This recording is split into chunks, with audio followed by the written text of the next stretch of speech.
So yes, I'm the VP of Automotive at Graphcore, and whereas Graphcore is actually largely focused on the cloud space, applying our AI processing hardware and software to various kinds of compute problems within the cloud space, I'm particularly focused on the automotive market and applying our AI processing hardware and software to the AI processing problem within L4, L5 autonomous vehicles. So I thought it'd be nice to kind of come and share the observations I've made in terms of the trends and what I see as signs of optimism. And while there are signs of optimism, it is taking a bit longer. So I think it's a good idea, Craig, that your son got his license, because it is taking a bit longer than we thought it would. We're probably about 2 years behind where we thought we would be about 2 years ago.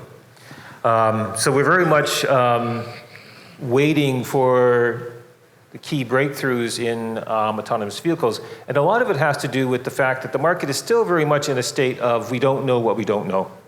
And there are problems that we're continuing to solve that we really weren't aware of even a short while ago. But one of the things we do know is that AI, machine learning, and DNN will play a key role.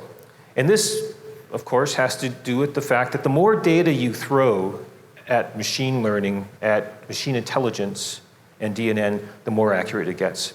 And it's the level of accuracy that we need for really the safe deployment of these L4, L5 vehicles. So that being the case, the industry is in an ongoing DNNization, if I can call it that, of the autonomous vehicle software stack.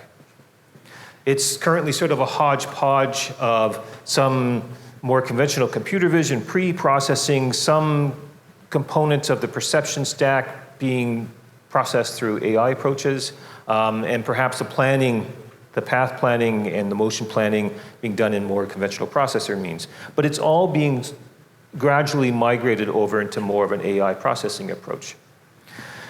So that being true, of course, there's a lot of ongoing research into the optimization of these CNN, DNN in general architectures.